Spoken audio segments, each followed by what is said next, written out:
अच्छा, इस लेक्चर में मैं कवर करूँगी कि आर्टीरियल ब्लड गैसेस की इंटरप्रिटेशन कैसे करनी है, और बेसिकली मैं इसमें जो इंटरप्रिटेशन बताऊँगी वो मेटाबॉलिक एसिडोसिस की होगी, ठीक है।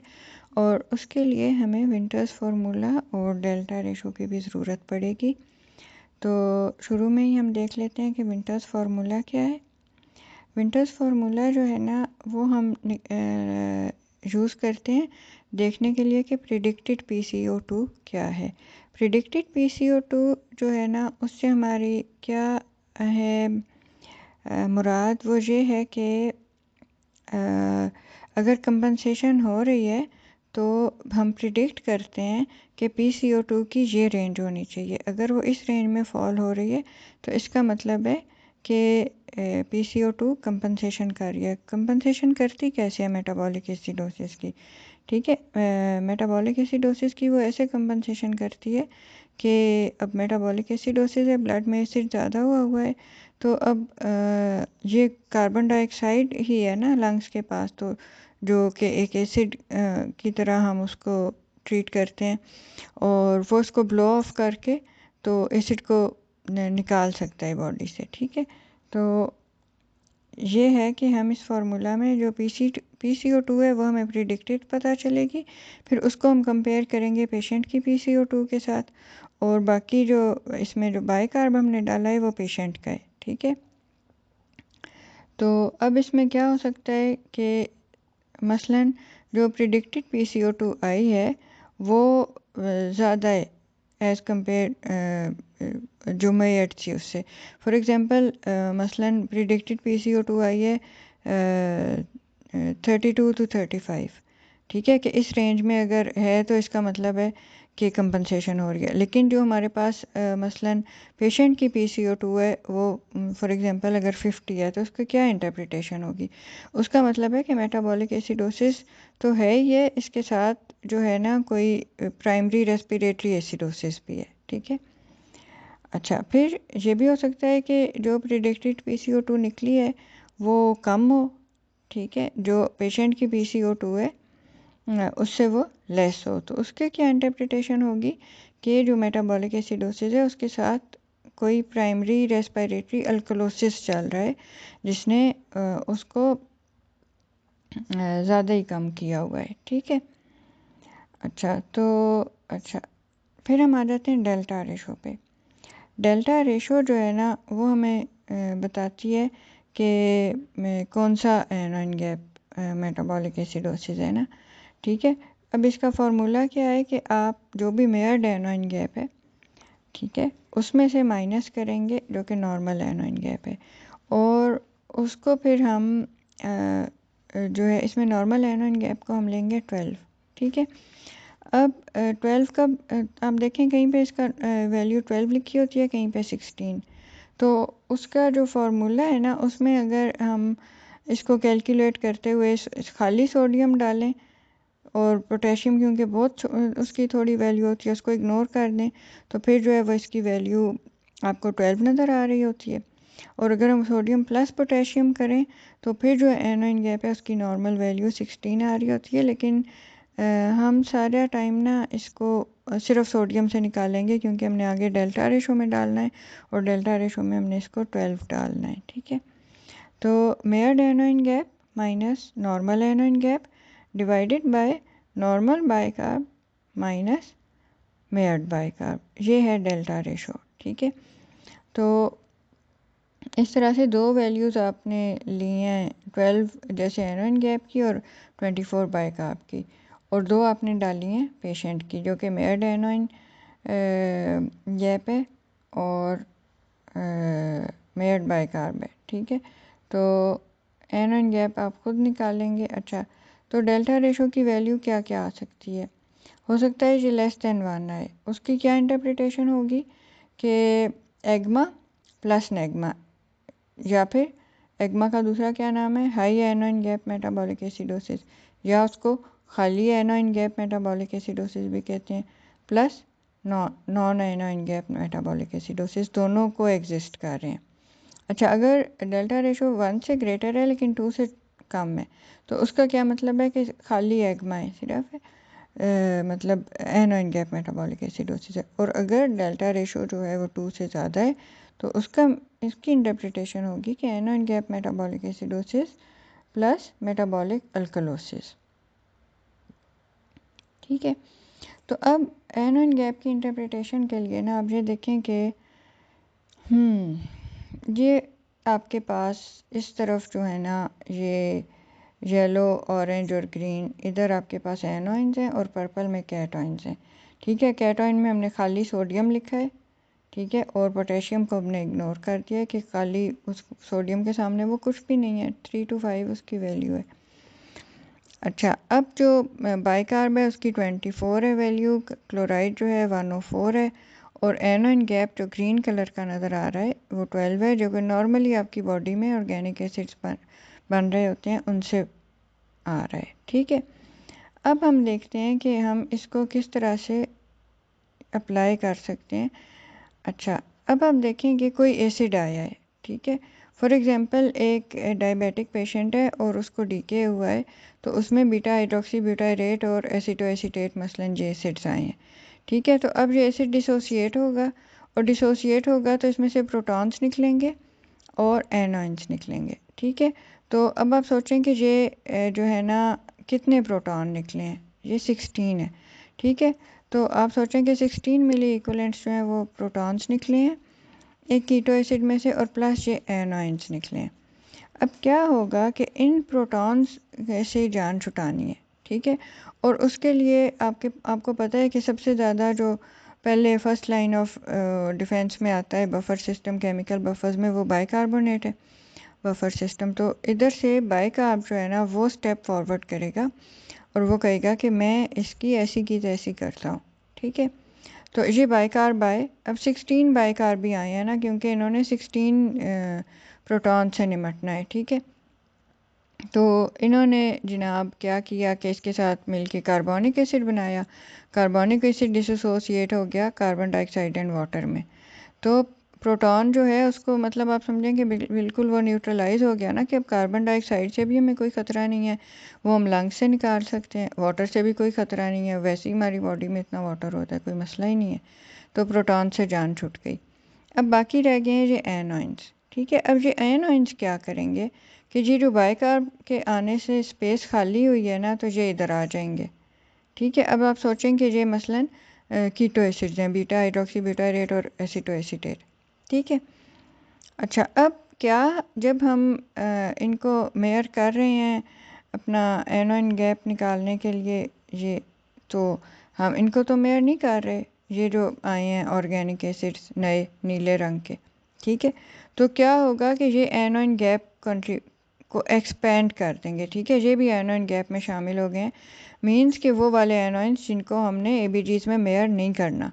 ठीक है, तो अब आप देखें कि एनोइन गैप कितना बड़ा हो गया है, 12 से ये ज़्यादा बड़ा हो गया। ठीक है, 12 के अंदर 16 ऐड हो गया है, इतना बड़ा ये हो गया। ठीक है, और बाइकार्ब जो है वो 24 से कितना कम हुआ है, अब वो 8 रह गया है, ये जो ऑरेंज कलर के आपको डॉट्स नज़र आ रहे हैं। ठीक है, तो ये जनाब हुआ है आपके इसके साथ। अब हम इसको देखते हैं कि ये आपका वही डीके का पेशेंट है, ये इसमें ब्लू कलर्ड आए हैं जो एनोइंस, और इन्होंने इसका एनोइन गैप इंक्रीज़ किया है। तो चेंज इन एनोइन गैप जो है ना डेल्टा जी, वो अब आप इधर से विजुअली कैलकुलेट कर सकते हैं। ठीक है, देखें ये जो ब्लू कलर्ड के हैं डॉट्स ये कितने हैं, ये हैं 16, तो इसका मतलब है कि एनोइन गैप में जो चेंज आया है वो 16 का आया है। ठीक है, डेल्टा जी समझ रहे हैं ना, कि वैसे क्या था एनोइन गैप 12 था।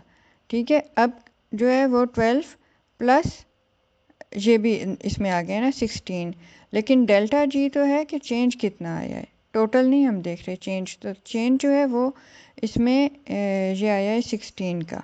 ठीक है, अच्छा, अब यही सिर्फ नहीं ना आया, बाइकार्ब भी तो कम हुए हैं, 16 बाइकार्ब कम हुए हैं ना जिन्होंने उधर कार्बोनिक एसिड जाके बना दिया है, तो इसका मतलब है कि इसका बाइकार्ब जो है वो डिक्रीज़ करेगा। और अब आप डॉट्स कनेक्ट कर सकते हैं कि जब हमने बात की थी कि मेटाबॉलिक एसिडोसिस में बाइकार्ब डिक्रीज्ड होता है। ठीक है, तो बाइकार्ब तो बेस है। ठीक है, और फिर वो एसिडोसिस से उसका क्या लिंक है कि वो कैसे मतलब आप समझें कि वो प्रोटॉन से लड़ते हुए ना वो भी उसकी कैजुअलिटी हो गई है। ठीक है, अच्छा जनाब, अब बाइकार्ब कितना रह गया है?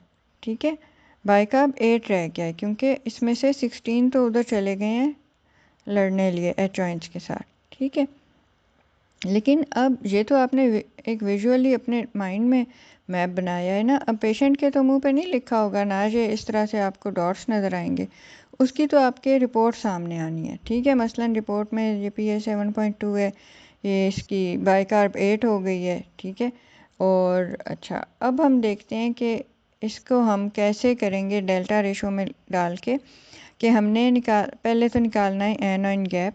ठीक है, जब हमारा और वो हमारा होगा मेयर्ड एनोइन गैप, जो कि हम खुद कैसे हम उसको मेयर्ड क्यों कह रहे हैं, क्योंकि जो पेशेंट की ABGs हैं वो मेयर हुई हैं और हम उन्हीं के विद हेल्प इसको निकाल रहे हैं। ठीक है, तो एनोइन गैप कैसे निकालेंगे? 140 सोडियम की वैल्यू है माइनस क्लोराइड प्लस बाइकार्ब। ठीक है, तो क्लोराइड जो है वो हो जाएगा 103 प्लस 8, सॉरी क्लोराइड 104 है। ठीक है, तो 104 प्लस 8। ठीक है, और ये हो जाएगा 28।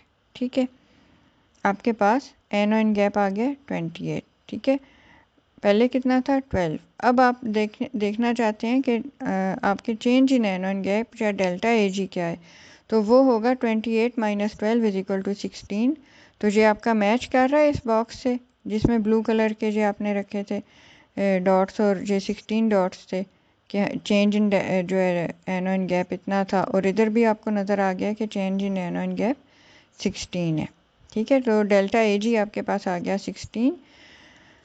अच्छा, अब दूसरी आपको चाहिए है डेल्टा बाइकार्ब। ठीक है, कि बाइकार्ब में क्या चेंज आया है, तो आपके पास मेयर्ड बाइकार्ब जो है वो 8 है। ठीक है, और अब आप इसको नॉर्मल बाइकार्ब में से माइनस करेंगे तो 24 माइनस 8 इज इक्वल टू 16। अब डेल्टा रेशो का क्या फार्मूला था? Delta AG over delta bicarb, इसमें आप ये वैल्यूज़ डालें तो ये आ जाता है 1। और हमने क्या कहा था कि अगर 1 हो तो उसकी क्या इंटरप्रिटेशन है? एगमाई, हाई एनोइन गैप मेटाबॉलिक एसिडोसिस। ठीक है, तो ये आपका हो गया। अच्छा, अब हम ऐसे करते हैं कि उसी पेशेंट को ना ज़रा डायरिया करा देते हैं। वही DKA का पेशेंट है और उसके प्लस जो है ना इसको सुपर इम्पोज्ड डायरिया हो गया। ठीक है, अब डायरिया में क्या हो रहा है कि इसका बाइकार्बोनेट जो है ना उसका लॉस हो रहा है। ठीक है, अब ये जो ऊपर है ना ये बॉक्स और ये क्रॉस, ये तो पहले का है, ये DKA की वजह से जो एनोइन गैप में चेंज आया था, एनोइन गैप इंक्रीज़ हुआ था, प्लस ये जो बाइकार्ब जो हैं वो मारे गए थे। ठीक है, तो ये तो पहले से ही क्रॉस हैं। अब आप फर्ज करें कि जो इसके डायरिया से GI ट्रैक से बाइकार्ब लॉस हुए हैं ना, वो मसलन 4 मिली इक्वलेंट लॉस हो गए। ठीक है, तो ये हम 4 पॉइंट्स इधर से कम कर देते हैं, इन पे भी हमने क्रॉस लगा दिए। ठीक है, तो अब बाइकार्ब कितना रह गया? 4। ठीक है ना, अब जो मेयर्ड बाइकार्ब है पेशेंट का वो 4 रह गया। तो बाइकार्ब को आप समझ लें कि वो जो एक आप बचपन में पोइम होती थी, 5 चूहे घर से निकले करने चले शिकार, तो आप सोचें कि आप कहें कि 24 बाइकार्ब घर से निकले। ठीक है, और वो करने चले बफरिंग। ठीक है, अब क्या हुआ कि 16 बाइकार्ब को खा गए प्रोटॉन्स, बाकी पीछे रह गए 8, और 8 जो रह गए थे तो उनमें से भी 4 जो हैं वो गिर गए हैं इसके डायरिया में, तो पीछे रह गए 4। ठीक है, तो अब हम देखते हैं कि ये जनाब 4 इसके रह गए हैं। ठीक है, और अगेन अब ये पेशेंट के मुंह पे तो नहीं लिखा होगा, ये हो रहा है, ये इसकी रिपोर्ट में आएगा। ठीक है, और रिपोर्ट में अब जो है इसके आएंगे बाइकार्ब इसके, ठहरें जी, रिपोर्ट में इसके नहीं, ये 4 नहीं, 8 नहीं, ये 4 आएंगे। ठीक है, इसको मैं 4 कर देती हूँ। ठीक है, अच्छा जी, तो अब ये हो गया कि अब हम इसको ज़रा डेल्टा रेशो में डालते हैं। ठीक है, पहले तो हमने एनोइन गैप मेयर करना है। ठीक है, तो एनोइन गैप करेंगे 140 सोडियम माइनस 107 +4। ठीक है, अब ये 107 क्यों हो गई है क्लोराइड, वो तो 103 थी। क्यों? क्योंकि इसने जिधर से 4 बाइकार्ब जो हैं वो गिरे हैं ना डायरिया में, तो उसकी जगह 4 क्लोराइड एब्जॉर्ब हुए हैं उसकी कंपनसेशन में। ठीक है ना, लेकिन क्लोराइड जब अंदर आता है तो वो एनोन गैप को तो नहीं ना चेंज करता, तो एनोन गैप तो 16 ही रहेगा। ठीक है, तो जनाब इसका जो एनोन गैप हमने निकाला है मेड, वो आ गया है 28। ठीक है, ये इधर आपको नज़र आ रहा है। ठीक है, अच्छा अब जो है डेल्टा एनोन गैप आपने क्या करना है, डेल्टा ए जी। ठीक है, एनोन गैप में चेंज कितना आया, 28 - 12 = 16, और ये 16 ही है। तो अब ये साबित हो गया। ठीक है, आपने प्रूफ कर लिया कि कोई एनोन गैप जो है ये क्लोराइड और बाइकार्ब के ऊपर नीचे होने से उसको वो टस से मस नहीं होता। ठीक है, अच्छा अब हमने निकालना है डेल्टा बाइकार्ब। तो उसको जो बाइकार्ब की वैल्यू है नॉर्मल 24 - 4 जो इधर बाइकार्ब की वैल्यू है, तो ये आ जाएगा 20। अब हम इसको डालते हैं डेल्टा रेशो के फार्मूला में, delta A ji over delta bicarb = 16/20। तो ये आपके पास आंसर आ जाता है 0.8। ठीक है, और 0.8 का क्या मतलब था कि जब डेल्टा रेशो 1 से कम होगी तो एग्मा प्लस नेग्मा होगा, और अब ये आपको बिल्कुल नज़र आ रहा है सामने। ठीक है, कि एग्मा कौन कर रहा है, ये कीटो एसिड्स कर रहे हैं डीके वाले, और नेग्मा कौन कर रहा है, नेग्मा की जब आपने कॉजेज़ पढ़ी थी तो वो क्या थी, एक CKD थी, फिर RTA 1, 2, 4 था, और आखिर में यही था ना डायरिया, और डायरिया अब इसको हो गया। ठीक है, इसका बाइकार्ब लॉस हो रहा है, तो ये आपने देख लिया। ठीक है, अच्छा अब हम आ जाते हैं कि इसी पेशेंट को ना ज़रा वॉमिटिंग कराने लग जाते हैं। ठीक है, अब DK का पेशेंट है, उसको वॉमिटिंग करा रहे हैं, तो वॉमिटिंग में खाली प्रोटॉन तो नहीं निकल रहे, जो आपके स्टमक में एसिड है वो तो HCl है ना, तो ज़ाहिर Cl भी निकल रहे हैं। ठीक है, अब क्या होगा कि जो इसके Cl निकल रहे हैं ना, आप सोचें कि इसके 4 मिली इक्विवेलेंट क्लोराइड जो है ना वॉमिटस में निकल गए। ठीक है, तो अब उसकी कंपनसेशन कैसे होएगी, एब्जॉर्ब होंगे बाइकार्ब PCT से भी और इंटेस्टाइन से भी कोशिश करेंगे एब्जॉर्ब होने की, और क्योंकि इसके 8 क्लोराइड निकले हैं तो 8 ही बाइकार्ब आ गए हैं उसको रिप्लेस करने के लिए। एनोन गैप को तो कुछ भी नहीं हुआ। ठीक है, ये नीचे नीचे ही हो रहा है। ठीक है, सब कुछ तो क्या हुआ कि क्लोराइड इज़ डाउन बाय 4 और बाइकार्ब इज़ अप बाय 4। ठीक है, तो अब हम इसको डालते हैं इसी तरीके से इसमें डेल्टा रेशो वगैरह दिखाने के लिए। ठीक है, अच्छा अब देखें कि जो इसके जब इसको वो हुआ था ना, शुरू में इसके थे बाइकार्ब 24, फिर जब इसका डीके हुआ था तो उसमें से 16 बाइकार्ब उधर चले गए थे डीके के साथ लड़ने, और पीछे रह गए थे 8। अब जो 8 बाइकार्ब है ना, अब जो 8 नए रीअब्जॉर्ब हुए हैं तो उनसे मिलके ये हो गए हैं 16। ठीक है, अच्छा तो अब आपके सामने आएगी पेशेंट की रिपोर्ट, और उसमें आपको बाइकार्ब लिखा हुआ नज़र आएगा 16।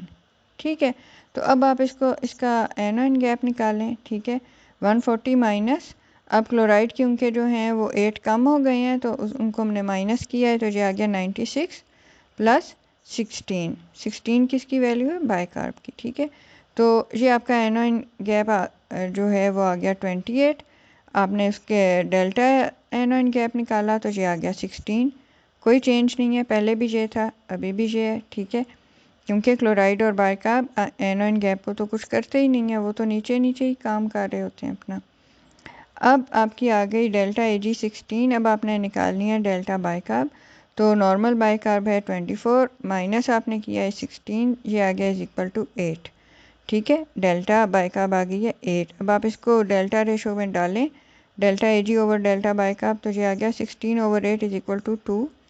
तो आपकी क्या इंटरप्रिटेशन थी कि 2 और 2 से ग्रेटर हो तो एग्मा प्लस मेटाबॉलिक अल्कलोसिस है, और अब ये आपको नज़र भी आ रहा है कि एग्मा इसको किसने किया है, डीके ने, और मेटाबॉलिक अल्कलोसिस आपने ये देखा था कि जब भी वो एसिड इसके बाहर जा रहा है तो अंदर तो अल्कलोसिस ही होगा ना। अब इसकी वॉमिटस में प्रोटॉन्स भी जा रहे हैं, तो ये हो गया इसका एग्मा प्लस मेटाबॉलिक अल्कलोसिस। ठीक है, चलें जी, अब इसी पेशेंट को ज़रा डायजूरेटिक थेरेपी भी शुरू करके देखते हैं। ठीक है, इसका एनोन गैप तो उसी तरह है और डेल्टा एजी जो है वो 16 था। अब आप ज़रा इसको फ्रूसीमाइड देने लग जाएं जो कि एक डायजूरेटिक है। वो क्या कराएगा, क्लोराइड का लॉस कराएगा इनटू द यूरिन। ठीक है, तो अब आप सोचें कि 8 मिली इक्विवेलेंट क्लोराइड जो है ना वो यूरिन में चले गए हैं। अब उनको कंपनसेट करने के लिए 8 मिली इक्विवेलेंट बाइकार्ब जो हैं वो एब्जॉर्ब हो गए हैं। ठीक है, अच्छा अब क्या होगा कि जो मेयर्ड बाइकार्ब है वो उसका आ रहा है 16। ठीक है, कैसे कि वही कि जब इसने इसको कंपनसेट किया था तो वो इसमें से 16 पॉइंट कम हो गए थे ना और 8 रह गया था, लेकिन अब 8 रीअब्जॉर्ब हुए हैं तो 8 + 8 16 हो गए। ठीक है, अब आप इसको डालेंगे उसके डेल्टा रेशो के फार्मूला में। ठीक है, तो ये आपके पास आ जाएगा अगेन 2। ठीक है, तो अब इसमें आपको पता चल रहा है ना कि आप मेटाबॉलिक अल्कलोसिस है और जो इसमें बाइकार्ब होना चाहिए था, ठीक है, बाइकार्ब उससे ज़्यादा हुआ है। ठीक है, क्यों हुआ है, ये अल्कलोसिस ने किया हुआ है। ठीक है ना। अच्छा जी, फिर अभी थोड़ा सा विंटर्स फार्मूला को भी देख लेते हैं। उसका कोई नहीं हुआ अभी तक सिनेरियो। तो फॉर एग्जांपल ये एक फ़ीमेल है। ठीक है, इसको एमआई हुआ था 7 डेज़ के बाद। ये आई है एंजियोग्राफी लिए तो इसको हाइपोटेंशन हुई है। इसकी पीएच 7.3 थी उस वक्त। अच्छा, PCO2 34, lactate 10, sodium 144, chloride 107, bicarb 18 और वो फिर इसकी डेथ हो गई है। और ये इसके आपको नज़र आ रहा है रप्चर्ड पेपिलरी मसल्स वगैरह। ये असली मैंने केस रिपोर्ट नेट से देखी है। ठीक है, तो अब हम इसका जो है देखते हैं, ज़रा एनोइन गैप निकाल लेते हैं। ठीक है, तो इसमें हमने सोडियम 144 किया हुआ है। ठीक है, और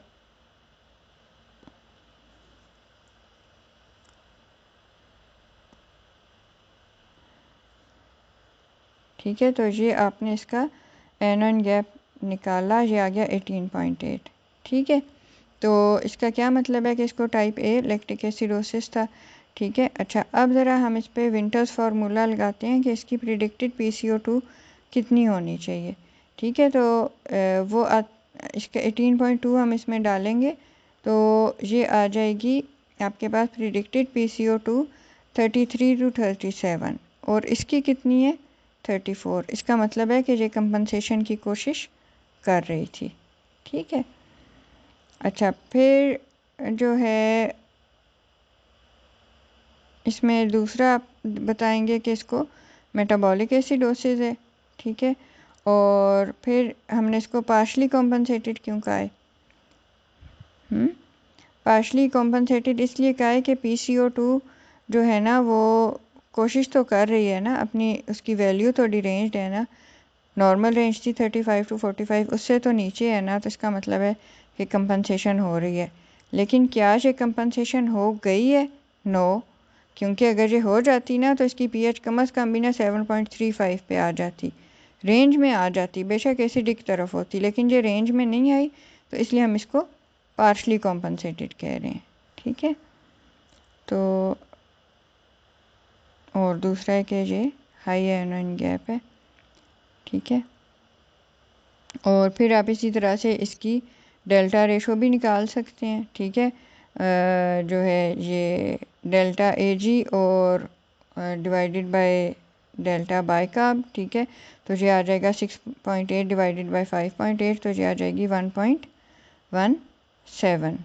ठीक है, तो ये आपका हो गया कि 1.17 का क्या मतलब है कि metabolic acidosis plus metabolic alkalosis. ठीक है, अच्छा जनाब, अब जो है इसमें इसको कैरी होम पॉइंट्स क्या हैं कि आपने पहले पीएच देख लेनी है किसी भी केस की। फिर आपने देखना है कि पीएच मैच किससे करती है, PCO2 से या बाइकार्ब से। PCO2 से कब मैच करेगी? अगर PCO2 इंक्रीज़ होगा, और फिर उसका क्या मतलब होगा कि ये लंग्स का प्रॉब्लम है। बाइकार्ब से कब मैच करेगी? डिक्रीज्ड पीएच, अगर बाइकार्ब डिक्रीज्ड होगा, ठीक है, तो उसका मतलब होगा मेटाबॉलिक एसिडोसिस है। फिर हम इसकी एनोइन गैप निकाल लेंगे, और विंटर्स फार्मूला जो है वो आपको प्रिडिक्टेड PCO2 बताएगा, और डेल्टा रेशो जो है वो आपको बता देगी कि टाइप ऑफ एसिडोसिस क्या है।